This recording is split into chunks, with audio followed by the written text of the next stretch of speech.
Auzubillahiminash-shaytanir-rajeem. Bismillahir-rahmanir-rahim. I'm Fahim Zulfikar from English Department of Admire College of Science and Commerce. We are going to start our lecture with the Natiya verses of Allama Iqbal. Choom baname Mustafa Khanam Darood as खजालत आप में गर्दत वजूद।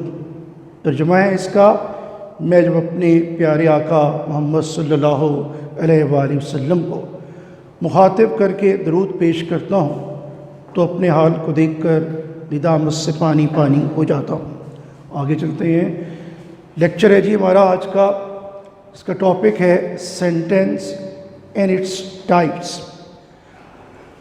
अब इसमें sentence क्या चीज़ है? A group of words which makes complete sense is called a sentence. लफ्ज़ों का वो मजमुआ जो एक मुकम्मल सेंस देता है, अंग्रेज़ी के अंदर आप उसको सेंटेंस कहते हैं। इसकी मिसालें हैं जी, ही हेल्प्स द पुअर। जब आप सेंटेंस की बात करते हैं तो सेंटेंस के कुछ हमारे पास कंपोनेंट्स होते हैं, उनके कंपोनेंट्स को डिस्कस करना ज़रूरी है। हमारे पास सब्जेक्ट, वर्ब और ऑब्जेक्ट, ये तीन चीज़ें सेंटेंस के लिए ज़रूरी होती हैं। सब्जेक्ट क्या होता है? सेंटेंस में काम करने वाले को कहते हैं। Doer in a sentence is called subject. जो काम हो रहा है उसको आप क्या कहते हैं? वर्ब कहते हैं। किसी काम का होना, एक्शन, अंग्रेज़ी के अंदर वर्ब कहलाएगा। ऑब्जेक्ट क्या होता है? ऑब्जेक्ट जिसको उर्दू में मफूल कहते हैं कि किसके ऊपर काम हो रहा है। अब हमारे पास जो फ़िक्रा है ही हेल्प्स द पुअर, इसमें ही सब्जेक्ट है, हेल्प हमारे पास वर्ब है, पुअर हमारे पास ऑब्जेक्ट है। ऑब्जेक्ट हमारे पास आगे दो किस्म का होता है, डायरेक्ट ऑब्जेक्ट और इनडायरेक्ट ऑब्जेक्ट। डायरेक्ट ऑब्जेक्ट क्या चीज़ है और इनडायरेक्ट ऑब्जेक्ट क्या चीज़ है, इसको समझना ज़रूरी है। He told me a story. अब इसमें डायरेक्ट ऑब्जेक्ट क्या है, इनडायरेक्ट क्या है? पहली चीज़ स्पॉट करना है वर्ब को। वर्ब हमारे पास टोल्ड है और इसके आगे क्वेश्चन मार्क डाल देना है। He told what? He told story. तो स्टोरी मेरे पास हो जाएगा डायरेक्ट ऑब्जेक्ट। कहानी किसको सुनाई? रिसिपिएंट कौन है? वो मेरे पास मी है, तो मी मेरे पास क्या हो जाएगा? इनडायरेक्ट ऑब्जेक्ट हो जाएगा। तो कहानी में दो ऑब्जेक्ट हो सकते हैं, एक सेंटेंस में दो ऑब्जेक्ट हो सकते हैं, एक डायरेक्ट ऑब्जेक्ट और एक इनडायरेक्ट ऑब्जेक्ट। तो ही हेल्प्स द पुअर पहला सेंटेंस।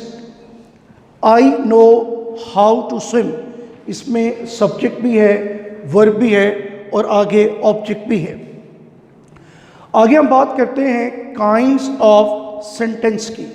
सेंटेंस की कितनी टाइप्स होती हैं? पहली जो टाइप है वो है डिक्लेरेटिव सेंटेंस। डिक्लेरेटिव सेंटेंस या assertive sentence. A sentence that makes a statement, वो फिक्रा जो स्टेटमेंट देता है उसको आप डिक्लेरेटिव या असर्टिव सेंटेंस कहते हैं। याद रखिए, डिक्लेरेटिव या असर्टिव सेंटेंस के बाद फुल स्टॉप लेकर आना है। मिसाल है जी, Pakistan is an agricultural country. Pakistan एक ज़रई मुल्क है।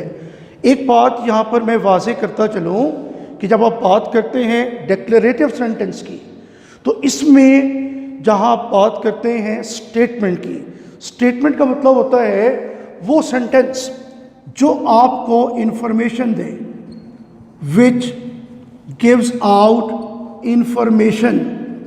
अब हमारे पास जो सेंटेंस है जी, Pakistan is an agricultural country, ये हमें बता रहा है कि पाकिस्तान किस किस्म का कंट्री है, Pakistan is an agricultural country. आगे चलते हैं। नेक्स्ट टाइप है अ sentence that asks a question is called N interrogative sentence.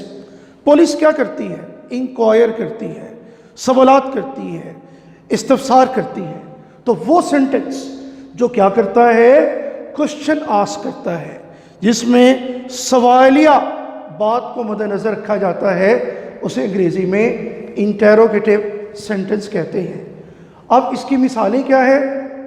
What is your name? Interrogative sentence को समझने के लिए ज़रूरी है कि फ़िक्रे के आखिर में सवालिया निशान आएगा। देख रहे हैं, what is your name, what are you doing, what are your activities, where were you, why are you late.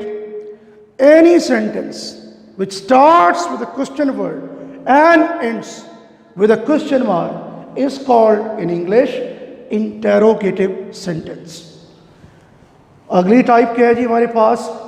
a sentence that expresses a command or an entreaty is called an imperative sentence.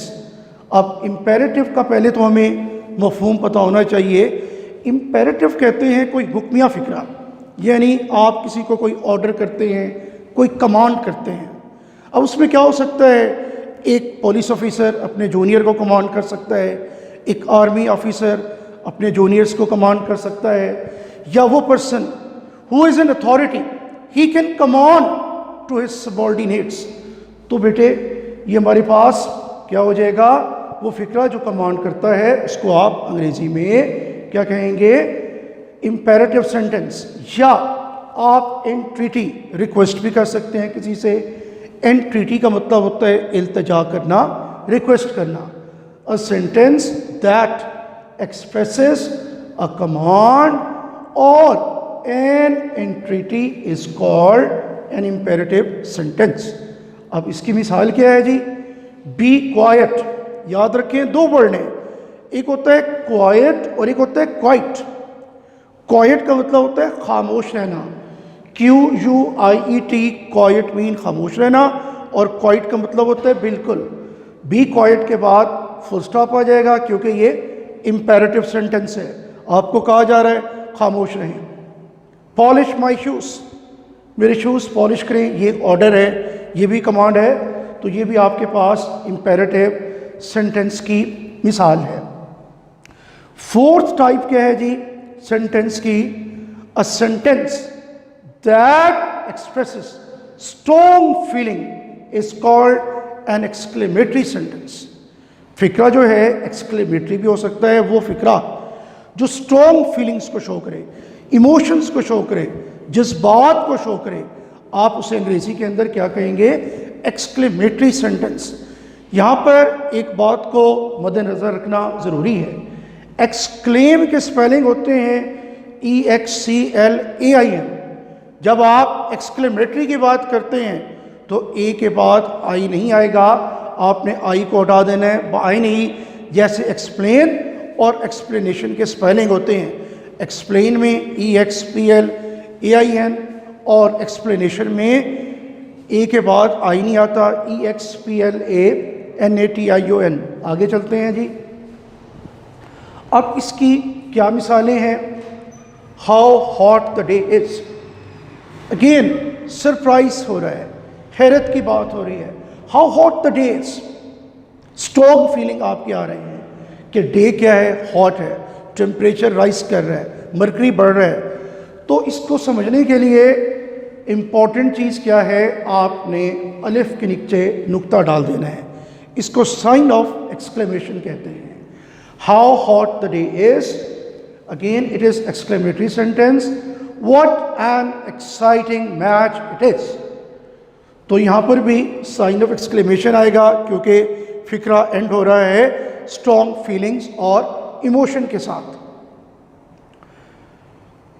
आगे है जी subject and predicate. The part which names the person or the thing we are speaking about is called the subject of the sentence. Subject क्या होता है? Sentence में जो क्या करता है, आपको मालूमात देता है। जो बंदा बात कर रहा होता है, जो चीज़ जो इन्फॉर्मेशन दे रही होती है, आपसे अंग्रेजी के अंदर सब्जेक्ट कहते हैं। The part which names the person or the thing we are speaking about is called the subject of the sentence. For example देखते हैं, चिल्ड्रन ईट चॉकलेट्स। इसमें हमारे पास चिल्ड्रन क्योंकि क्या कर रहे हैं, काम कर रहे हैं, दे आर द डूअर, इनको आप सब्जेक्ट कहेंगे। ईट वर्ब है, चॉकलेट के ऊपर काम हो रहा है। मैन इज मॉर्टल, यहाँ पर मेरे पास मैन क्या है जी, सब्जेक्ट है क्योंकि it is the doer. PM Imran Khan conducted a telethon yesterday. अब टेलीथॉन आपके लिए एक नया वर्ड होगा। टेलीथॉन वो होता है जी वो चैनल जिसके ऊपर आप क्या करें, चैरिटी के लिए, फंड रेजिंग के लिए आप शो कंडक्ट करें, इसको आप टेलीथॉन कहेंगे। तो PM Khan conducted a telethon yesterday, PM Imran Khan काम कर रहा है, तो ये मेरे पास क्या होगा, डूअर जो है ये मेरे पास सब्जेक्ट है। थैंक्स। चलिए, द पार्ट विच बंद कर, ओके, ओवर।